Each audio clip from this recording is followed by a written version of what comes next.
My channel Rahman study zone. आज हम लोग क्लास 10th के ट्रिग्नोमेट्री में पढ़ेंगे trigonometrical ratios of complementary angles. देखिए कॉम्प्लीमेंट्री एंगल्स क्या होते हैं, जिन दो एंगल का सम 90 हो उन दोनों एंगल को एक दूसरे का कॉम्प्लीमेंट बोलते हैं। तो देखिए अगर हमारे पास ये एक रेक्टेंगुलर ट्रायंगल है ABC जिसका एक एंगल यहाँ पर भी 90 है। जब ये एक एंगल 90 हो गया तो बाकी जो दो एंगल बचते हैं इनका सम भी 90 होगा, क्योंकि तीनों इंटीरियर एंगल का सम 180 होता है। तो इस हिसाब से ये एंगल A और एंगल C ये दोनों मिलकर हो गए 90। तो angle A plus angle C is equal 90 degree. अगर एंगल A और एंगल C 90 डिग्री है तो सुविधा के हिसाब से हम इसको हम केवल A और C ले दे रहे हैं। A plus C is equal 90 degree, therefore C is equal to हो जाएगा 90 माइनस A, यानी जो एंगल C है उसको हम 90 माइनस A कह सकते हैं। ठीक है, अच्छा अब देखिए C की वैल्यू 90 माइनस A की इक्वल हो गई, ये बात आपको याद रखनी है। इसके बाद इस ट्रायंगल के लिए ट्रिग्नोमेट्रिकल रेशियोज की वैल्यू निकालते हैं। तो देखिए अगर हम साइन थीटा की वैल्यू निकालें यानी साइन A की वैल्यू, तो जानते हैं साइन A इक्वल टू क्या होता है, परपेंडिकुलर अपॉन हाइपोटेनस। और इस A के हिसाब से परपेंडिकुलर कौन होगा, BC, और हाइपोटेनस हो गया AC। तो साइन A इक्वल टू हमारा हो गया BC अपॉन AC। ये साइन A की वैल्यू आ गई। इसी तरह और भी ट्रिग्नोमेट्रिकल रेशियोज उनकी वैल्यू निकाली जाए। कॉस A निकालते हैं तो कॉस A होता है बेस अपॉन हाइपोटेनस, तो बेस हो गया AB, हाइपोटेनस हो गया AC, तो ये आपको हो जाएगा AB अपॉन AC। टेन की निकाल के देखते हैं। टेन A इक्वल टू क्या हो गया, परपेंडिकुलर अपॉन बेस यानी BC अपॉन AB। ठीक, और ये साइन कॉस 10। अब इसके बाद निकालते हैं सेक का। मान लीजिए सेक A, सेक A क्या होगा, कॉस का अपोजिट होता है, तो AC अपॉन AB हो गया। कॉसेक साइन का अपोजिट होता है, तो AC अपॉन BC हो गया। और कॉट जो कि 10 का अपोजिट होगा, तो 10 का अपोजिट हमारा AB अपॉन BC हो गया। ठीक, तो ये सारे ट्रिग्नोमेट्रिकल रेशियोज की वैल्यू हमने इस ट्रायंगल की निकाल ली। तो A एंगल को जो हम लेके चल रहे हैं तो A एंगल के हिसाब से ये वैल्यूज आ रही हैं। ठीक है, देखिए अब इन्हीं सब ट्रिग्नोमेट्रिकल रेशियोज की वैल्यू जो है अब हम इस एंगल के लिए निकालेंगे C के लिए। तो जब C के लिए निकालेंगे तो ये हमारा परपेंडिकुलर हो जाएगा, ये बेस हो गया और ये हाइपोटेनस हो जाएगा। और C एक्चुअल में 90 माइनस A के इक्वल है, हमको पता है। चलिए C के हिसाब से हम यही वैल्यू निकालते हैं। अगर साइन C की वैल्यू निकाली जाए तो साइन C इक्वल टू क्या हो जाएगा, परपेंडिकुलर हो जाएगा AB और हाइपोटेनस हमारा हो जाएगा AC। तो साइन C की वैल्यू ये आ गई। लेकिन एक्चुअल में जो साइन C है, C के बजाय अगर हम 90 माइनस A लिखेंगे तो इसी चीज को हम लिख देंगे sine 90 minus A is equal AB upon AC। और यही काम हम सब में करते चलेंगे। सेम ऐसे निकालेंगे कॉस C, तो कॉस C की वैल्यू हो जाएगी C के हिसाब से, ये बेस हो गया BC, तो आ जाएगा BC अपॉन AC।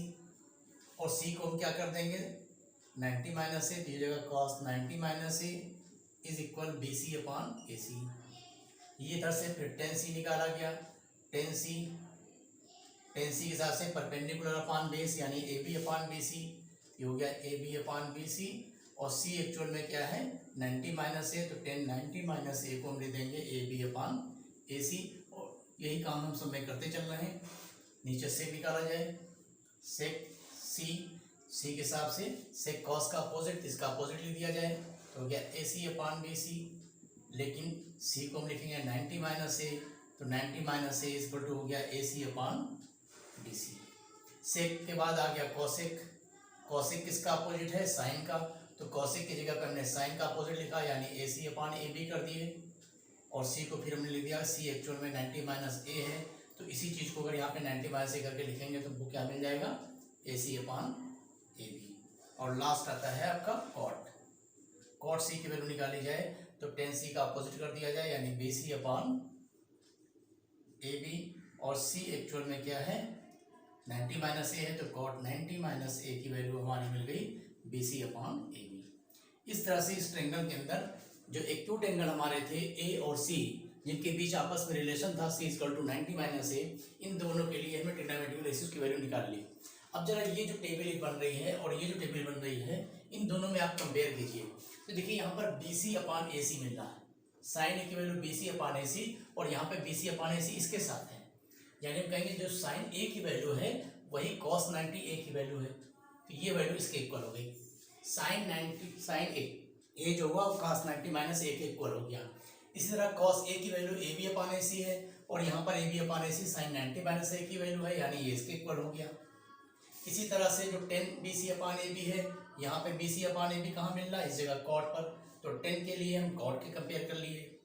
सेक के लिए सेक की वैल्यू कॉसेक के इक्वल आएगी, देखिए AC अपान AB, यहाँ भी AC अपान B इसके इक्वल हो गया, कॉसेक सेक के इक्वल हो जाएगा, और कॉट जो है वो 10 के इक्वल हो जाएगा। तो इन दोनों टेबल से जब हमने कंपेयर किया तो हमको पता ये चला कि जो साइन 90 माइनस ए है, साइन 90 माइनस ए, ये वैल्यू AB अपान AC किसके इक्वल है, AB अपान AC यानी cos A के इक्वल है। तो यहाँ से फॉर्मूला मिलेगा sine 90 minus A is equal cos A, and cos 90 minus A होगा तो आ जाएगा साइन A। इसी तरह से sec 90 माइनस ए है तो वो cosec A के इक्वल आ गया, और cosec 90 माइनस ए है तो वो हमारा sec A के इक्वल आ गया, और tan 90 माइनस ए है तो वो cot A के इक्वल आ गया, और जो cot 90 माइनस ए है वो tan A के इक्वल आ गया। तो ट्रिग्नोमेट्रियल रेशियोज के लिए, ट्रिग्नोमेट्रियल रेशियोज जो है कॉम्प्लीमेंट्री एंगल के कैसे काम करते हैं, तो ये हमारे फॉर्मूले तैयार हुए। तो ये हमने फॉर्मूले को समझने की कोशिश की कि sine 90 minus A cos A कैसे हो जाता है, cos 90 minus A sine A कैसे हो जाता है, तो वो चीज़ यहाँ से क्लियर हो गई। तो उम्मीद है आपको ये क्लियर हो गया होगा। उसके अलावा आप इसको याद भी कर लें। याद करने का तरीका क्या है, देखिए आपको इस तरह से याद करना है कि साइन और कॉस एक दूसरे के कॉम्प्लीमेंट हैं, सेक और कॉसेक एक दूसरे के कॉम्प्लीमेंट हैं, और टेन और कॉट एक दूसरे के कॉम्प्लीमेंट हैं। टेन और कॉट की खासियत ये है कि टेन और कॉट आपस में एक दूसरे के कॉम्प्लीमेंट भी होते हैं और एक दूसरे के रेसिप्रोकल भी होते हैं, तो इसका हमें न्यूमेरिकल में बहुत फायदा मिलेगा। ठीक है, तो नेक्स्ट वीडियो में हम लोग एक्सरसाइज 8.3 का सोल्यूशन देखेंगे, और सोल्यूशन करने से पहले इसकी कुछ टिप्स देखेंगे जो हमें एक्सरसाइज को सोल्यूशन करने में इस्तेमाल करनी है। तो आज इतना ही, इसको रिपीट करिए, इसको याद कर लीजिएगा। ठीक है, थैंक यू।